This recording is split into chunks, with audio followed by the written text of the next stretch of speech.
this, do you? How many of you do this? There's only like about 5 or 6 really honest people here. When you talk about worry, worry is one of those things, and I think, how many of you know who Irma Bombeck was? Irma was a great lady, okay? Here's what she said: worry is like a rocking chair. It gives you something to do, but it doesn't get you anywhere. Just keep going round and round. And when you look at it in a diagram, and you look at the nature of worry, the nature of worry looks like this. You have a concern. It starts with reoccurring thoughts. You have more thought, same concern, and then you have a non-productive thought and it takes you back to the same place. And the good news is you start all over again. Okay? Now, how do you stop it? The only way you stop it is you have to create some form of action. You have to take an action. And ironically, and this may sound like it'll create more problems, but most often it doesn't, any action is better than no action. So when you think about it, so what can you do? This is the bottom line: seek action. Now, how do I seek action? Because some of the things you're going to say I worry about, there's nothing I can do.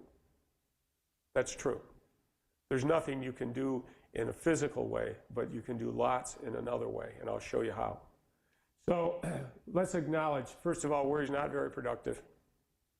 It's not very rational usually. It takes you off into places that no one wants to be with.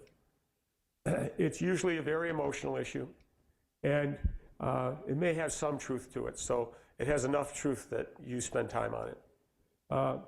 First thing, redirect your thoughts. Now, how do you do that? This comes from Dale Carnegie. It's old information, but it still works. First of all, identify the worst consequence that could happen. Carnegie tells a great story about a guy in the 30s who had really chronic ulcers. And in the 30s, we didn't have a good way to treat them. And so he was told by his physician, he obviously had a very compassionate physician, that he was going to die. And so he said, well, if I'm going to die, then I want to do some things before I die. So he was so confident in his physician that he decided to go on a cruise, and he obviously had some money, so he was going to go on a long extended cruise. But he was so confident, he met with the captain first, said, I'm going to die, and this is my casket. So he was really prepared. Talk about backpacking. I mean, that was a heavy, okay. So anyways, the bottom line was identify the worst. So what this guy found is that he had identified the worst. He'd accepted the worst, but now he was acting. He was doing something. And so what did he do? He looked for a way to improve upon his current situation. And what he ended up with? He ended up getting well. There's a man over on the far side of the county who was told the exact same thing. He had a heart issue. The heart issue was inoperable at the time. And throughout it, the doctors told basically, you need to go home and just wait, because it's going to happen. And so he goes home, and like most of us, waiting isn't one of our good skills. And so he sits, he waits, and then in the 50s, we didn't have very good TV, although we don't have very good TV now. But he sits, he waits, and nothing's happening. So he says, you know what, I'm going to walk to the mailbox. I'll just walk to the mailbox, come back. Maybe the big one will happen then. So he walks to the mailbox, comes back, nothing happens. So each day he says, well, I'm going to walk a little further. Now, I don't know if it was a death wish or what, but he walked a little further each day. And then he said, I have some things I need to tell people before I go. So he amended all of his relationships. And then he found out that, he could walk further and further. He ended up being able to walk 6 miles a day. Now, you got to remember what the treatment was for a heart attack in the 50s. What was it? Anybody know? None of you want to admit your age, do you?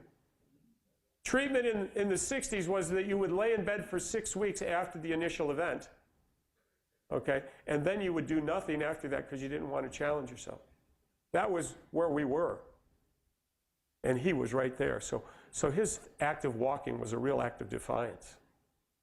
Point in case is, it took him 6 more years to die. And his wife was interviewed, and they asked her, how was it living with a man you knew that was going to die? And she said, well, you want to know the truth? She says, those are the best 6 years of our life, because there was no unfinished business, and we were acting in the moment. And if you can act in the moment in positive ways and keep your business finished, even the hard things are acceptable. So, number one, action. Make sense? Now you say, yeah, it makes sense, but it's harder than heck to do. It is hard to do. Anything I tell you, I understand from a personal experience most of the time. I don't mean to devalue the process. It is hard, but it does work. So seek exercise, sports, hobbies, seek diversions. Diversion seeking does work. It doesn't work long, but it works. When you look at the research around exercise, it is phenomenal. I just finished a course this summer from Penn State in positive psychology. And I have to really laugh because these guys are validating all the stuff we've been saying for 30 years about the importance of exercise. But when you look at the research around this issue of worry, of anxiety and depression, exercise is one of the key tools. And when you look at some of the research in terms of how effective is it compared to medication, it's significantly effective. The only difference is that it takes a little longer to work. So maybe you need something to get started. So second challenge, you're worrying about something you have no control over.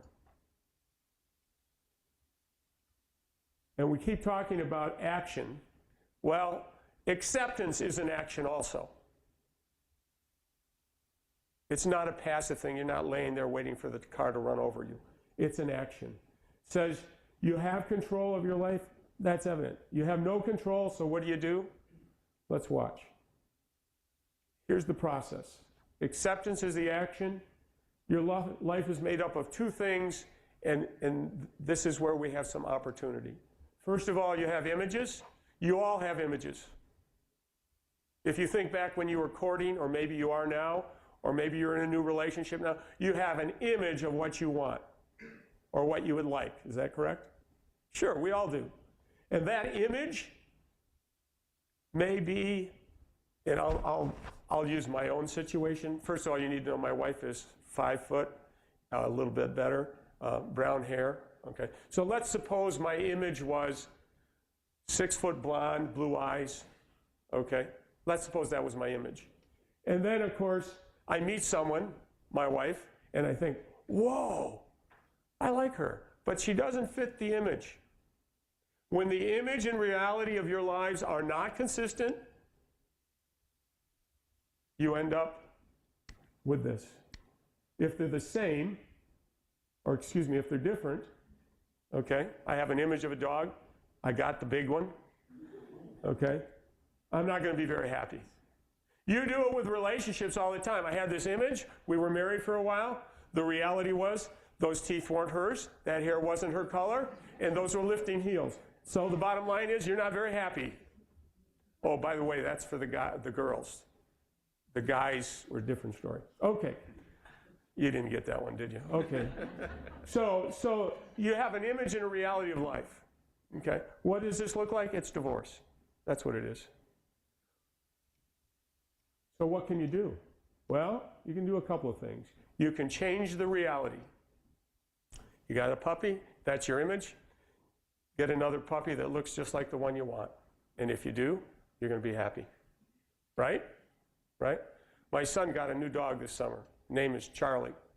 Well, Charlie was preceded by a dog by the name of Chester. Chester was a beagle. Now, we've always had big dogs. My son's original image of a dog was a big dog, and Chester was not a big dog. Chester was not house-trained either. So it created a lot of stress in my son's life. The long and short of it is, my son got a new dog. The new dog is Charlie. Charlie is a 9-month-old, 85-pound golden retriever. Okay? So find a new dog, folks. Next one, you can change your image. You say, you know what? I could get along with a big black dog.